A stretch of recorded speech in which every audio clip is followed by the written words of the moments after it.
Help me reach 1,000 subscribes. Support the video with a like and leave your thoughts in the comments. I read every comments. Thanks. Christmas morning always felt quieter than it should have. Not silent, just muted, like the world was holding its breath. I woke up before the alarm, staring at the ceiling, listening to the faint hum of the heater and the soft ticking of the clock on my nightstand. Elizabeth was still asleep beside me, her back turned, shoulders rising and falling slowly. For a moment, I let myself believe everything was fine. 13 years of marriage teaches you how to lie to yourself gently. I got out of bed carefully, pulled on a sweater, and walked downstairs. The living room looked exactly the way it should on Christmas morning. Tree lights glowing, wrapped gifts neatly stacked, stockings hanging straight. Normal. Perfect, even.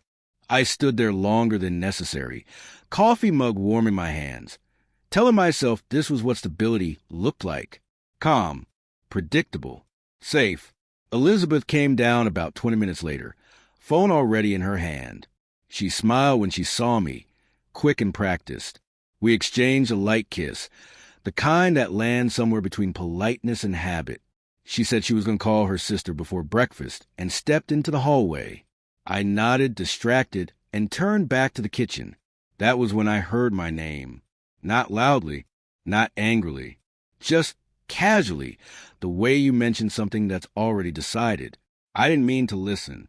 I wasn't pressing my ear to the wall or holding my breath. I was rinsing a mug when she said, "James doesn't know yet." I didn't want to ruin Christmas. I froze. The house suddenly felt too big, every sound amplified. Water running, heater clicking, my own pulse in my ears. I stood there, motionless, staring at the sink as if it might explain what I just heard. I told myself I misunderstood, that this was about a gift, a surprise, something harmless. Then she laughed. Not her big laugh, the softer one she uses when she's being careful. "No, I'm serious," she said. "I've been done for a while. I'm just waiting until after the holidays." My hand tightened around the edge of the counter. 13 years collapsed into a single sentence. I didn't hear every word after that. Just fragments. Lawyer. Timing. It's easier this way. Each one landed like a dull, not sharp enough to knock me down, but heavy enough to stay. If you've ever felt your stomach drop without your body moving, you know the feeling.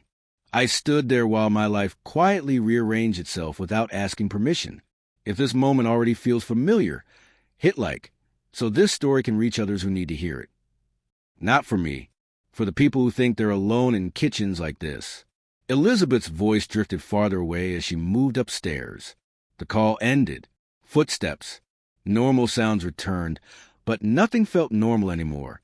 I poured the coffee down the sink without realizing it and rinsed the mug again, slower this time, like movement alone could keep me steady. She came back down smiling, cheerful even, asking if I wanted eggs or pancakes. I looked at her face, searching for cracks, for guilt, for anything that matched what I just heard. There was nothing, just holiday warmth and routine kindness. I nodded and said eggs were fine. We sat at the table together, passing plates, talking about plans for the afternoon. I answered when spoken to, laughed when expected. Inside, something shifted. Not anger. Not yet. It was clarity, sharp and unwelcome. I realized how long I'd been filling in silence with effort, how many conversations I carried, how often I convinced myself distance was temporary. If you've ever noticed the silence before the truth, share in the comments what tipped you off. Sometimes the signs only make sense in hindsight. As we cleaned up, Elizabeth reached for her phone again. That familiar barrier slid into place between us. I watched her scroll, thumb moving automatically, and understood something I'd avoided for years. She hadn't just decided this recently. This was the end of a story already finished in her mind. I stepped into the living room and sat by the tree, staring at the lights. The gifts underneath look ridiculous now, like props from a play that didn't matter anymore. Comment the word clarity if you believe truth hurts less than pretending. I wasn't sure I believed it yet, but I wanted to. Elizabeth called out my name, asking if I was okay. I said yes. The easiest lie, the most practiced one. Christmas music played softly in the background, cheerful and out of place. Somewhere between the third song and the fourth, I realized this morning wasn't about endings. It was about what comes after you finally see what's been said behind your back. And I wasn't ready to confront her. Not today. Not yet. But I knew one thing with absolute certainty. I would never hear my name the same way again. I didn't say anything for the rest of the morning. We opened gifts like actors hitting their marks, smiling on cue, thanking each other with the right amount of enthusiasm. Elizabeth handed me a watch I didn't need. I gave her a scarf she casually mentioned months ago.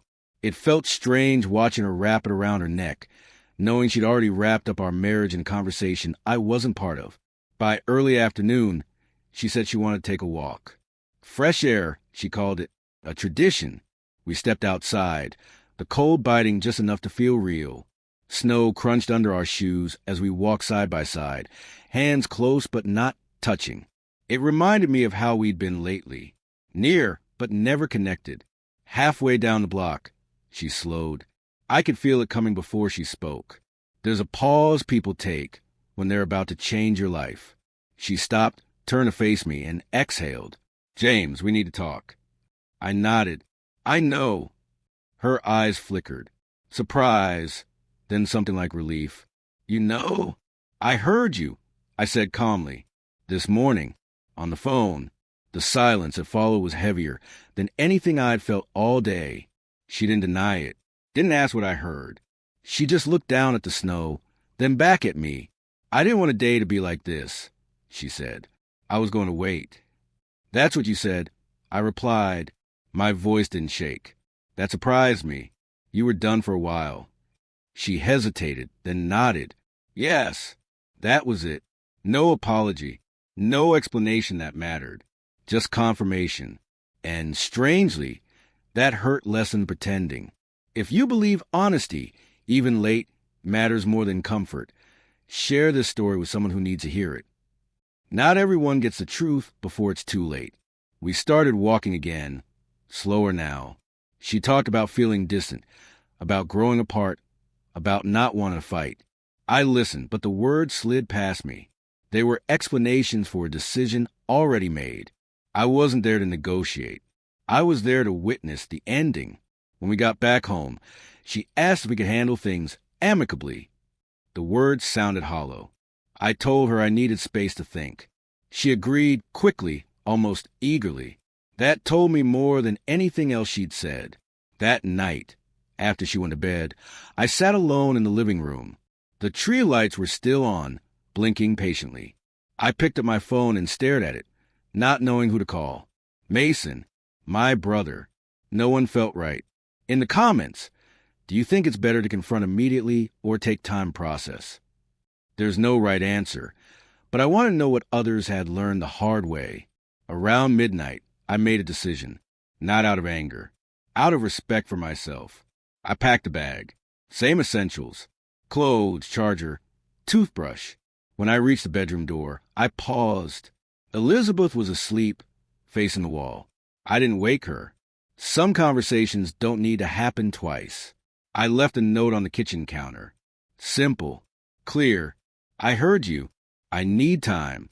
We'll talk after the holidays." I walked out into the cold, the door closing softly behind me. No dramatic exit, just finality. I drove until the city lights faded, then pulled over and sat there, breathing. The weight I'd been carrying for years lifted just enough to notice. I wasn't free.